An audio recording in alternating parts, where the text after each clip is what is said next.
What's up, Yugi Nation? It's your boy Enzo, and for today's episode, we will be talking about what really happened in the recently released PlayStation 4 exclusive Ghost of Tsushima. It's a period game and is heavily praised by its beautiful landscapes, captivating story, and how it pays homage to the legendary Japanese film director Akira Kurosawa. So, without further ado, let's go!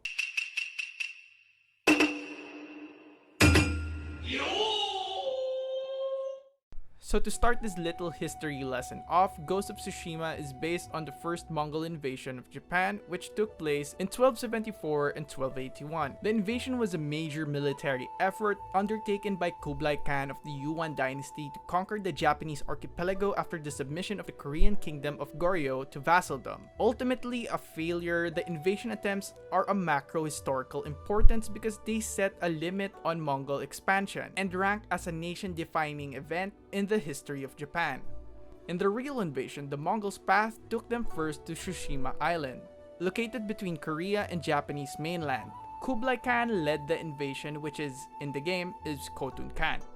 Kublai Khan is the son of one of the most feared conquerors of Mongolia, Genghis Khan, who was responsible for making the Mongol Empire, which is one of the biggest empires in the world, which spreads across East Asia to most of Eastern Europe. Kublai Khan led the Mongols to fight against a small army of Japanese warriors on Tsushima, against the So Daimyo family who governed Tsushima from the 13th century through the late 19th century, or rather from the Kamakura period until the end of the Edo period and the Meiji Restoration. The local warriors were overwhelmed by the Mongol superior numbers and more advanced gunpowder-fueled weaponry and were defeated, and the population of the locals in Tsushima were massacred.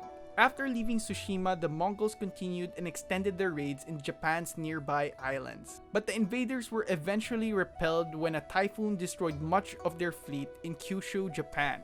The storm later became known as Kamikaze, or Divine Wind, of 1274. So you could say the game's main protagonist, Jin Sakai, could be the symbolization of the Kamikaze. No, not those guys. Which you could see subtly through the design of his sword. The game might be close to reality with its finely made environments and graphics, but not entirely accurate. But who's complaining anyway? Personally, I really love how it mixes a little bit of history and tweak it just enough to make the game's story more interesting and still shows the heart. So, what do you guys think? Leave your thoughts in the comment section below and don't forget to like, subscribe, hit the bell icon, and don't forget to visit yugatech.com/gaming for more news, tips, and tricks. It's your boy Enzo, and stay safe.